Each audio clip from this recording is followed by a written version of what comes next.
Hello my friends, this is Legendarma TV. Today we will be talking about Reverent Tower. Reverent Tower just arrived recently. It's a pretty awesome content to do, and it also gives you pretty nice rewards. So in today's tutorial, I'll show you the gameplay, what's going on inside, what are the restrictions, what can you use, what you can't use in Reverent Tower, how difficult it is, and I hope at the end of the video you will be quite thrilled to try it out and see how far you can actually ascend in the tower. Also, a very important note, please do check out the conclusion tab. I have some really important information for all of you. And without further ado, let's start. First things first, let's have a look at the rewards. What does Reverent Tower gives us? When you clear every 5 floors, you will instantly gain a reward that will go into your backpack. When you clear the 5th floor, you will get a selectable seal box. This has 10 of each seals that you can choose, either seals of bravery, seals of dedication, honor seals, and so on. So you just choose whichever you want. On the 10th floor, you get a temporal mission ticket destiny box. You can choose either 5 daily mission tickets. If you remember, the daily tickets are usually used for the +1 star coupon that you can get once you get 80 of them. Or you can actually get a monthly mission ticket that the noticeable rewards from that would be 3 Damascus steel. Or if you stack the monthly tickets, you can actually get an enchant rune or the premium armor enhancement rune. Next one, when you clear floor 15, you're gonna get a mysterious / abyssal shards box. This is a box that contains either mysterious shard grade 1, the quantity would be random, either 1, 2, or 3, or abyssal shard with the same quantity, 1, 2, or 3. It's at random, so you just open it up and pray you get a mysterious shard, because abyssal shards are usually not as popular as mysterious ones. Floor 20, you get a Reverent Tower destiny box. You can choose one of the following: either a shared storage coupon for 30 days, a Goip stone that increases the enhancement success rates by 3% flat, 2000 AP capsule, or Damascus steel, 3 Damascus steels. It's pretty good. The following expires 30 days upon used, which is the Goip stone. So it kind of sucks. I mean, I don't know, why do they still keep on putting stuff that expires into the boxes, into the stuff? It sucks. Floor 25.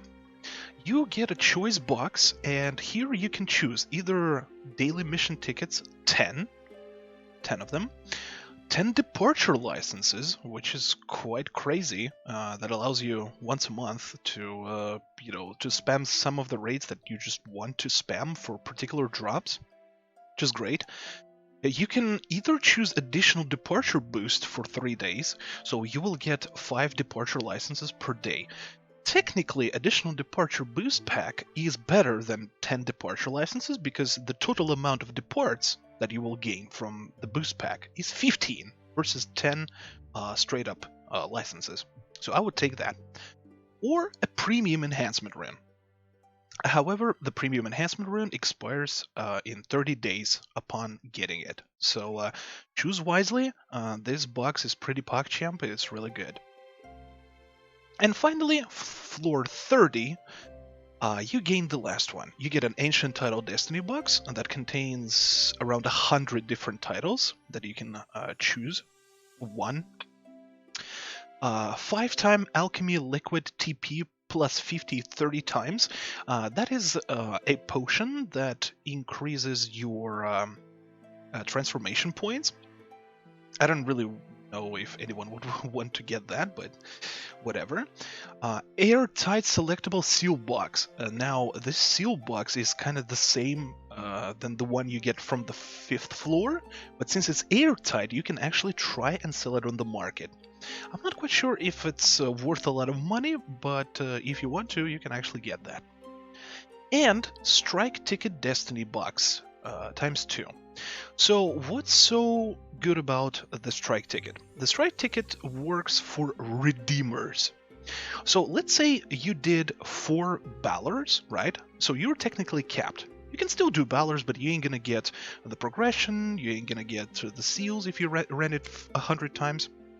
Strike Ticket allows you to remove one of the Redeemer battles from the cap. So if you use 1 ticket, you're going to be 3 out of 4 again. So you can actually do Balor 1 more time and get the rewards. And you get 2 of these tickets. So you can either do 2 more Neems, 2 more Balors, or 2 more Bridgets, which is really amazing. This is really a PogChamp, really good. That's pretty much about the rewards. That's for normal mode. Whenever you do Merciless Mode, once you reach floor 30, you're gonna get a title, and that's about it. Of course, you get AP, some gold, and some XP, but it's not really a huge amount, so I wouldn't really. I don't really see Reverent Tower as a gold income much, but that's about it for the rewards. Now let's talk about the rules. So you can depart into Reverent Tower 7 times a week. Once you die there or complete the Reverent Tower, it's gonna be 1 out of 7, and so on and so forth. Once you're 7 out of 7, you can't enter Reverent Tower until Monday next week. Once Monday's reset happens, you go back to 0 out of 7. And you can actually continue ascending the tower if you stopped in normal mode somewhere. How does it work? You clear each floor in normal mode, and it saves up instantly. Your progression saves up. So let's say you got to floor 12 and died there, and you got frustrated. You're like, I don't want to do the tower anymore today. You can forget about it. You can come back to the tower tomorrow or the day after, and start from the 12th floor that you finished it. Reverent Tower works in periods or seasons. The first season that started for the Reverent Tower for us was on December 15th with the update. It ends on January 1st, 2021. And when it's gonna end, there's gonna be a 7-hour maintenance specifically for Reverent Tower, so it's gonna be closed. So you won't be able to enter the tower at all. So during this season, basically every week you can try 7 times. So if it lasts 1 month, you have 7 times 4, 28 departs total to get to level 30. Once you get to level 30, you gain all these rewards, and you can't get them anymore. You will have to wait for the new season, which is going to start on January 1st. As for the stats, how exactly do stats work in Reverent Tower? First of all, attack, magic attack, max HP, minimum damage, and maximum damage that you're gonna deal is adjusted. Additional damage doesn't matter. How much additional damage, it doesn't matter. It doesn't matter how much critical you have. What does matter in Reverent Tower, however, is attack speed, balance, and attack star plus, or ALR. So the more you have of these, the better it is for your performance. Also, all the characters that have their own sustain abilities, let's say Spell Whip Orish's Motivation, or Healing Corona, or HP Regeneration of Staff EV, or the Key Charge, or whatever it's called for Battle Shade Lin, all these sustain abilities that heal you are drastically nerfed in the tower. I ran tower with a Spell Whip. Technically, Motivation is supposed to heal for 2000 HPs upon use. It only heals for 500, so it's gonna be quite harder to survive there with all that nerfed. What doesn't work in a Reverent Tower. Nothing. Nothing works there. There are no HP potions, no stamina, SP potions.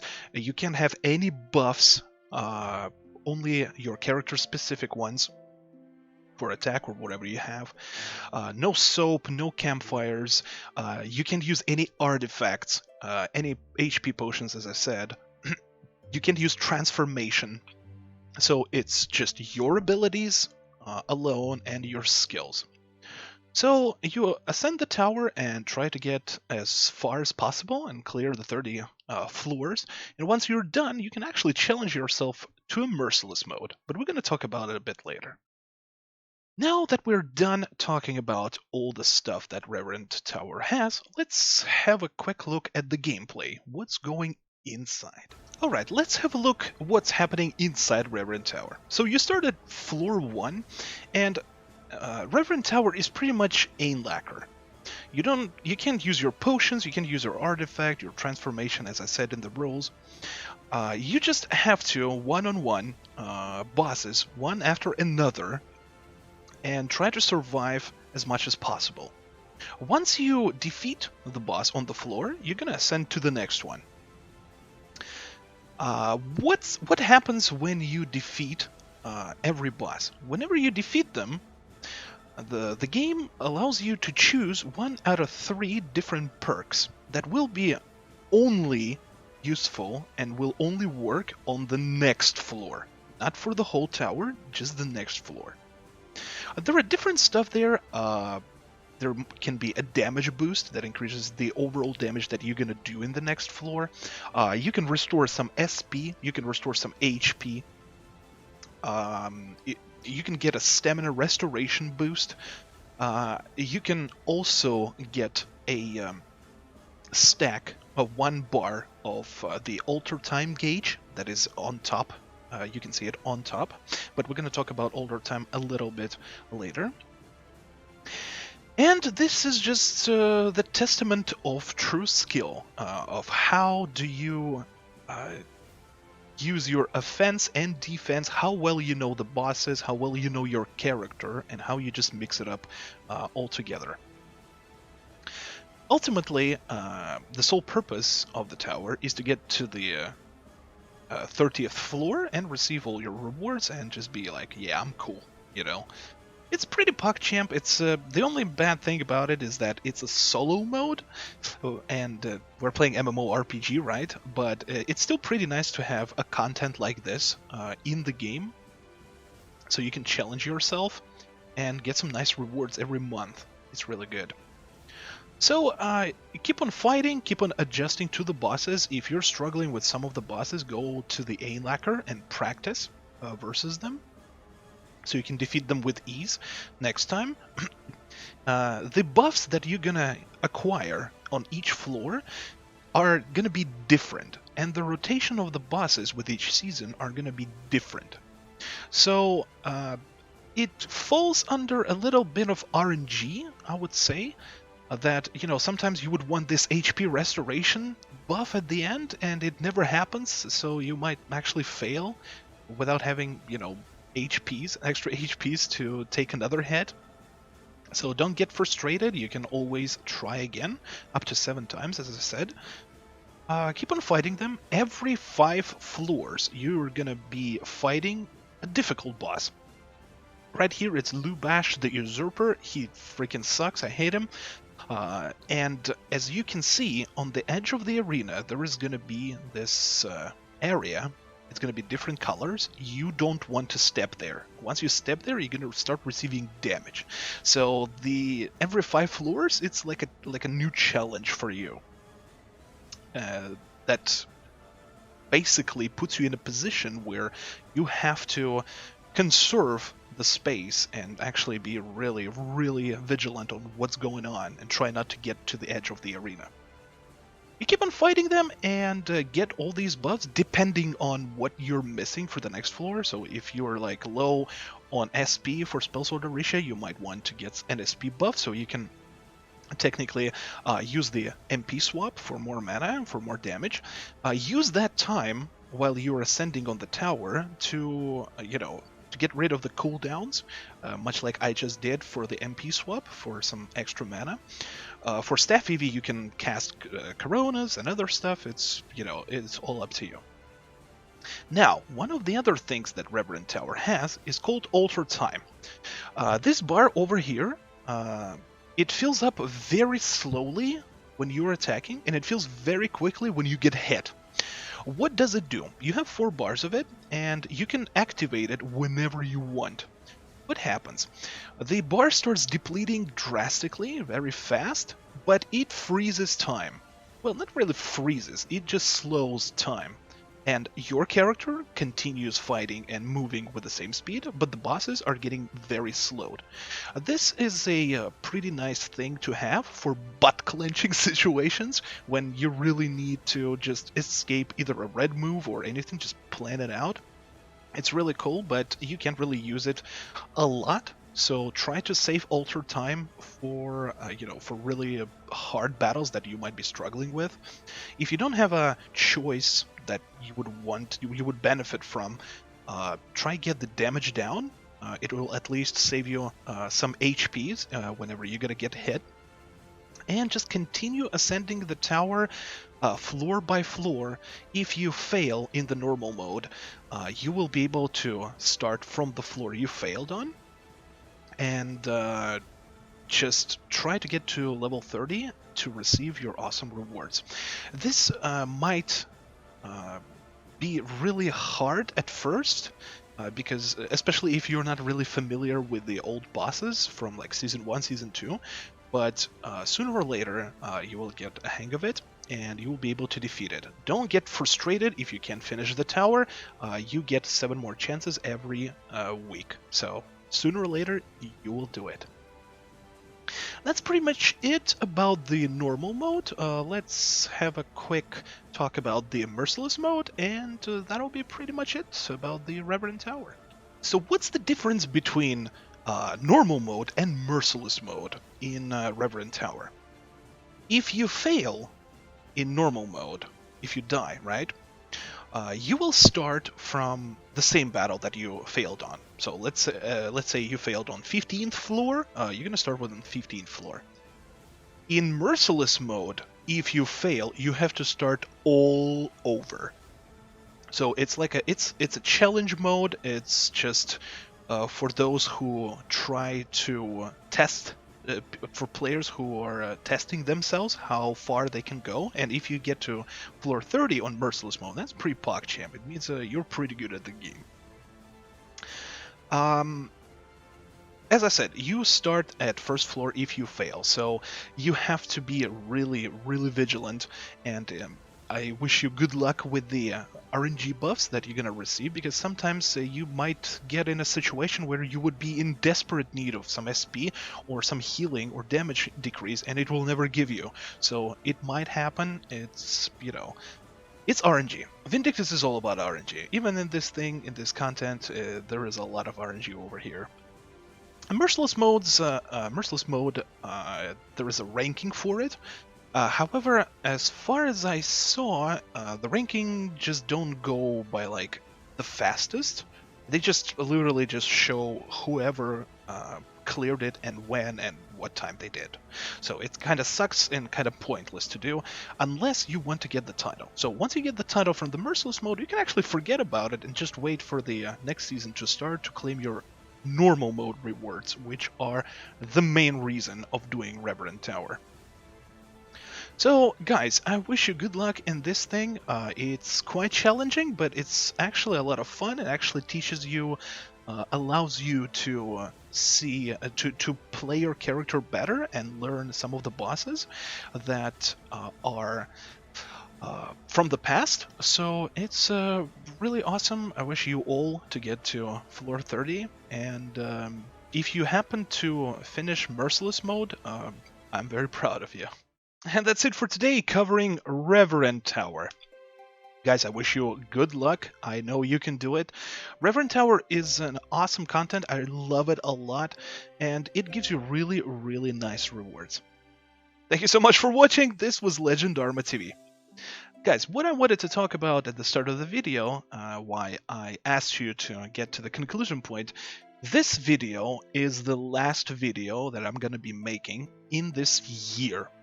Christmas is close, very close. It's going to happen very soon. So I would like to wish you all Merry Christmas, wish you well, and in this really hard times with the COVID and stuff, I hope you're all taking care of yourself and staying safe, and not just you, but your parents and the loved ones. I would like to say that I'm very grateful. I only started doing videos for YouTube and the guys for Vindictus specifically just a little bit more than 6 months ago, so half a year. This half a year been one hell of a ride. You guys been checking this video, I've been making them for you. You've been supporting me, asking your questions, commenting, saying all these kind words. I really, from the bottom of my heart, I really appreciate it. What's gonna happen now? Since this is the last video for the of this year of 2020, I'm going on a break for at least 2 weeks. So I'm gonna go on a break for the holidays. I'm gonna just chill, do some IRL stuff, and then I will be back in the new year, 2021, and I already have a lot of projects, a lot of plans, a lot of videos that I plan to make for all of you. So stay tuned, and thank you so much again for just supporting and subscribing to YouTube channel. I love you all 3,000. You guys are amazing. I see you in the next year. This was truly yours, legendarma TV. Stay safe, have a Merry Christmas, a Happy New Year, and I see you very, very soon. It was one hell of a ride. More to come. See you later.